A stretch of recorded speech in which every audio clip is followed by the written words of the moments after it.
नहीं नहीं नहीं नहीं नहीं, ये सही नहीं हो रहा है, ये बिल्कुल सही नहीं हो रहा है, ये कहीं से सही नहीं हो रहा है। मैं कह रहा हूं ये बिल्कुल भी सही नहीं हो रहा है। क्या सही नहीं हो रहा है शेखरू? अरे बंदरू, पहले तो बीजेपी ने तीरथ को तीरथ में भेज दिया और अब बेचारे विजय को विजय दिलाने लायक नहीं समझा। बताओ ये कोई बात है? साफ साफ बताओ शेखरू, क्या हो गया? अरे हो ये गया बंदरू कि विजय रूपाणी ने गुजरात के मुख्यमंत्री पद से इस्तीफा दे दिया अचानक। उनके इस्तीफे के बाद मुझे बीजेपी के दूसरे मुख्यमंत्रियों की भी चिंता सताने लगी। उनका भी जाने क्या होगा हमारे।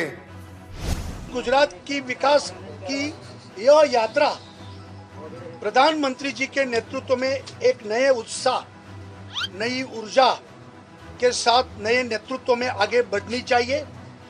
ये ध्यान रखकर मैंने गुजरात के मुख्यमंत्री पद के दायित्व से त्याग पत्र दिया है। विजय भाई ने तो जाते जाते ये भी कह दिया कि हम कुछ नहीं हैं, जो भी है मोदी जी हैं। हम सब नरेंद्र मोदी जी के नेतृत्व में हर चुनाव लड़ते हैं। विजय रूपाणी के नेतृत्व का सवाल नहीं है और किसी का नेतृत्व का सवाल नहीं है। यानी विजय जी साफ साफ कह रहे हैं कि हमारी पार्टी को मोदी जी ही विजय दिलाते हैं, हम जैसे मुख्यमंत्री का तो सिर्फ नाम ही विजय है, इसलिए किसी भी मंत्री या मुख्यमंत्री को कभी भी हटाया जा सकता है। जैसे इसी साल उत्तराखंड में 2 मुख्यमंत्री त्रिवेंद्र सिंह रावत और तीरथ सिंह रावत फटाफट बदल दिए गए। फिर कर्नाटक में येदियुरप्पा की खटाक से विदाई हो गई। केंद्रीय मंत्रिमंडल से भी रविशंकर प्रसाद जैसे नेताओं को जिस तरह पदमुक्त होना पड़ा, ऐसे उसका भी किसी को अनुमान नहीं था। और अब गुजरात के मुख्यमंत्री पद से विजय रूपाणी की विदाई हो गई ऐसे। और इस्तीफा देने के बाद जब उनसे पूछा गया कि ऐसा क्यों हुआ, तो उनका क्या जवाब था, ये सुनिए। हमारे पार्टी में ये स्वाभाविक प्रक्रिया है। कार्यकर्ता को अलग अलग समय पर अलग अलग दायित्व मिलता है। हम पद नहीं बोलते हैं, जिम्मेवारी बोलते हैं।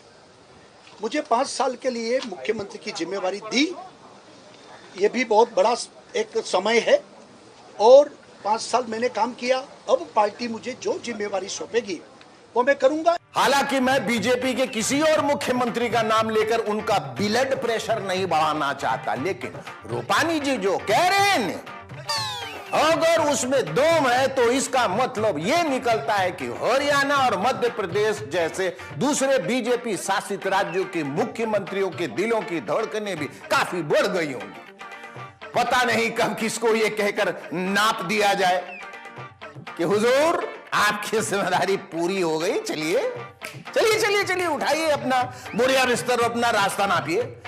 बेचारे रूपाणी जी लगातार ट्वीट पर ट्वीट करके अपने कारनामे भी बता रहे थे।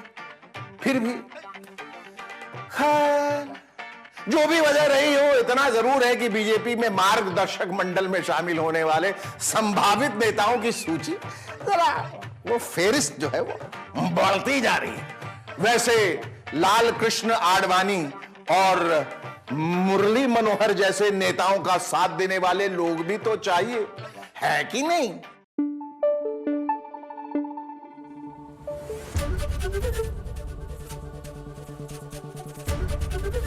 एबीपी न्यूज आपको रखे आगे।